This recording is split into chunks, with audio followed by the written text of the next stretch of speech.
हाँ सर, हम जानना चाहेंगे जो ये मस्जिद मामला संजौली वाला कितना पुराना मामला है और आज एमसी कोर्ट में इस पर क्या निर्णय लिया गया? देखिए सर, ये मैटर 2010 से कमिश्नर साहब के कोर्ट में चल रहा था और आज का दिन जो है 3 मई 2025 का दिन है, ऐतिहासिक दिन है। आज इस केस का फाइनली निपटारा जो हुआ है और पूरी मस्जिद को गैर कानूनी कमिश्नर साहब ने बताया है और पूरी ही मस्जिद को डिसमेंटल करने का ऑर्डर आज आया है, जिसका इंतजार पिछले 8 महीने से पूरी हिमाचल प्रदेश की जनता कर रही थी कि इस केस में क्या निर्णय आने वाला है। लेकिन इस केस में जो एचपी वक्फ बोर्ड है वो पिछले 15 साल से वो भागम भाग की कार्यवाही कर रहा था, लेकिन 5 सितंबर 2024 को जब लोकल रेजिडेंट्स पहली बार इस केस में पेश हुए थे, उसके बाद इस केस में हर डेट पे इफेक्टिव कार्यवाही हुई, जिसका रिजल्ट ये आया कि 5 अक्टूबर 2024 को 3 फ्लोर, सेकंड, थर्ड और फोर्थ फ्लोर को तोड़ने का ऑर्डर जो एमसी कोर्ट से आया था। और उसके बाद आज 3 मई 2025 को इस पूरी मस्जिद को अवैध जो है घोषित किया गया है।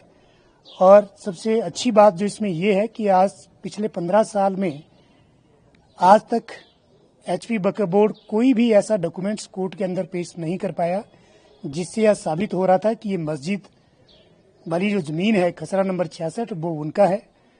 और सबसे बड़ी बात कि वर्ष 2009-10 में जब इन्होंने पुराने वाली मस्जिद को डिसमेंटल किया था तो इन्होंने एमसी एक्ट की जो नेसेसरी कंप्लायंस होती है सेक्शन 242, 243, 244 वो भी इन्होंने नहीं की थी, जिसके कारण इन्होंने जो इस पुरानी मस्जिद को गिराने के बाद नई कंस्ट्रक्शन का काम शुरू किया था, उसके लिए भी कोई सैंक्शन, मैप और अप्रूवल इनके पास नहीं था, जिसकी वजह से जो इनका मैप है वो दिसंबर 2013 में कोर्ट में खारिज हो गया था।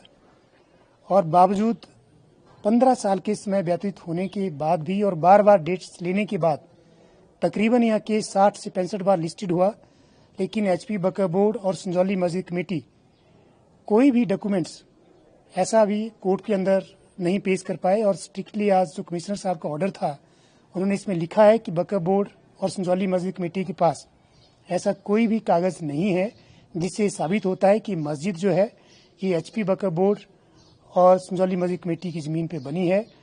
और ये उनके वर्डिक्ट में आया है कि क्लियर कट वायलेशन है एमसी बिल्डिंग बाय लॉज का, और उनका वायलेशन करते हुए इन्होंने कंस्ट्रक्शन की थी, जिसको तोड़ने का ऑर्डर आज अदालत ने दिया है।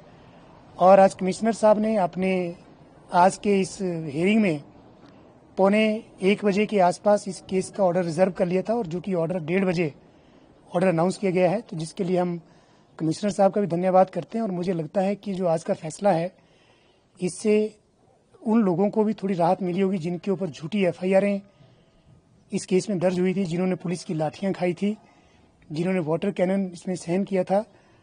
और सबसे जो बड़ा धन्यवाद मैं मीडिया वालों को करना चाहता हूं, जिन्होंने इस केस में जो है थोड़ा जान भरी और 5 सितंबर 2024 की बाद हर डेट की जो कार्यवाही थी वो लोगों के बीच में आप लोगों ने पहुंचाई, जिसके लिए आप बधाई के पात्र हैं। और ये आज का जो फैसला है बहुत ही बढ़िया फैसला है, और मुझे लगता है कि बड़े जल्दी ये 5 की 5 फ्लोर को डिसमेंटल करने का जो कार्यक्रम है ये एमसी वाले अपने एम्प्लॉइज के थ्रू करेंगे। इसमें क्या ऑर्डर दिया गया सर? तोड़ने के जैसा आपने कहा एमसी के थ्रू तोड़ा जाएगा या मस्जिद कमेटी को? सर 5 अक्टूबर 2024 का जो ऑर्डर था वो कंसेंटेड ऑर्डर था कि हम गिराएंगे, लेकिन उन्होंने गिराया नहीं। लेकिन आज का ऑर्डर जो है वो कोर्ट का वर्डिक्ट, जो फाइनल वर्डिक्ट है as per the averments made in the complaint and made in the reply and rejoinder etcetera etcetera. तो आज का जो वर्डिक्ट है वो किसी प्राइवेट पार्टी को नहीं हो सकता था ऑर्डर कि आप तोड़िए। अब एमसी वाले ही उसको खुद तोड़ेंगे, क्योंकि वो एमसी के ही बिल्डिंग बायलॉज का वायलेशन उन लोगों ने किया है और उन्होंने उस इलीगल कंस्ट्रक्शन का निर्माण किया था। वो कोई भी करे वो एमसी वाले खुद तोड़ते हैं। कोई टाइम बाउंड भी है इसमें? नहीं, इसमें अभी टाइम बाउंड वाला भी कोई ऐसा नहीं आज कोर्ट के अंदर अनाउंस किया है, लेकिन सिर्फ आज ऑर्डर अनाउंस किया गया है। इसकी सर्टिफाइड कॉपी 2-3 दिन में हमारे पास आ जाएगी।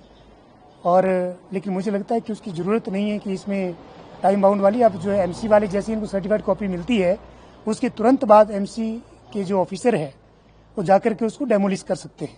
ये टोटल कितने फ्लोर की मस्जिद थी और अब तक कितने तोड़े गए? सर, ये 5 फ्लोर की इलीगल मस्जिद थी। 3 फ्लोर को तोड़ने का जो ऑर्डर है वो 5 अक्टूबर 2024 को आ गया था। आज का जो ऑर्डर है वो ग्राउंड फ्लोर और फर्स्ट फ्लोर को लेकर के था, जो भी आज कोर्ट ने मोहर लगा दी कि आपकी 5 की 5 फ्लोर जो इलीगल थी, अनऑथराइज थी। और हमारे जेई के मना करने के बाद भी, 253 का नोटिस जारी करने के बाद भी, और 242, 43 और 44 जैसे मैंने पहले भी कहा, उसकी कंप्लायंस ना करते हुए भी आप लोगों ने कंस्ट्रक्शन किया। तो आज कोर्ट ने ये मोहर लगाई है कि आपकी पूरी जो मस्जिद है वो इलीगल है, अनऑथराइज और टूटेगी। और हम तो पहले दिन से कह रहे थे, तो आज जो हमने कहा था वो हो गया है। तो क्या ये दूसरे के लिए मैसेज जो इलीगल तरीके से हिमाचल में? हाँ, आप ये आपने बहुत अच्छा सवाल हमारे से पूछा है। अगर आज इस केस में अगर ऑर्डर एचपी वक्फ बोर्ड और संजौली मस्जिद कमेटी के खिलाफ नहीं आता, तो मुझे लगता है कि जहां जहां पे हिमाचल प्रदेश के अंदर एमसी का कानून लागू होता है, तो एक प्रेसिडेंट जो है वो सेट हो जाना था कि आप इलीगल कंस्ट्रक्शन करते रहिए, क्योंकि कमिश्नर के पास कोई पावर नहीं है, एमसी एक्ट आपके ऊपर नहीं लगता है। लेकिन जो लोगों की धारणा थी वो गलत साबित हुई है।